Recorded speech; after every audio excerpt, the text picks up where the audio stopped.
वैशाली दरेकरांची चुकी नाही, त्या ठिकाणी उभ्या राहिल्या आहेत. त्यांना माझ्या शुभेच्छा. जसा बॉस वागतो आणि शिकवतो तसेच कार्यकर्ते पदाधिकाऱ्यांना करावे लागते आणि त्यांनी प्रत्येक सभेत मिमिक्री करायचे कामधंदे सुरू ठेवले आहेत. निवडणुकीत झाल्यानंतर त्यांच्याकडे तेच काम उरणार आहे.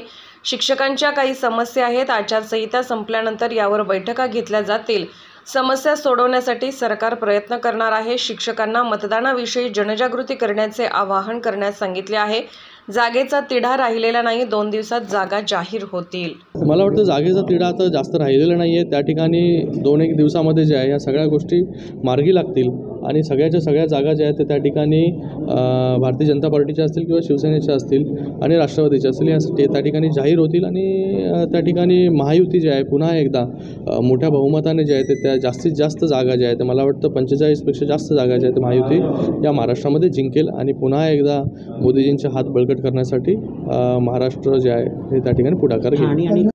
बघा, मला वाटतं जसा बॉस असतो, बॉसला मी त्यांची चुकी मानत नाही की बाबा त्या ठिकाणी उभ्या राहिलेल्या आहेत, त्यांना माझ्या शुभेच्छा आहेत. पण जसा बॉस वागतो, जसा बॉस शिकवतो तसं बिचारा कार्यकर्त्यांना पदाधिकाऱ्यांना करावं लागतं आणि त्यांनी आता तेच कामधंदे जे आहेत ते त्या ठिकाणी मिमिक्री करण्याचे प्रत्येक सभेमध्ये जे आहे ते त्या ठिकाणी सुरू ठेवलेले आहेत आणि मला वाटतं ही इलेक्शन झाल्यानंतर तेच काम त्यांच्याकडे जे आहे ते उरणार आहे.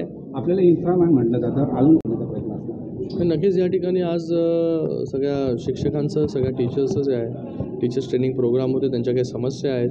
म्हणजे त्यांच्या NBC एक सर्टिफिकेट असतं जे स्ट्रक्चरसाठी किंवा फायर NOCसाठी असतं, त्याला सारखं रिन्यू करावं लागतं. त्याचबरोबर काही NOCs आहेत CBSE ICSEच्या, त्या NOCs ज्या आहेत त्या सारख्या एका वर्षामध्ये जे आहेत ते त्यांना त्या ठिकाणी रिन्यू करावं लागतात. काही डिलेज जे आहेत त्या ठिकाणी प्रोसिजरमध्ये होतात.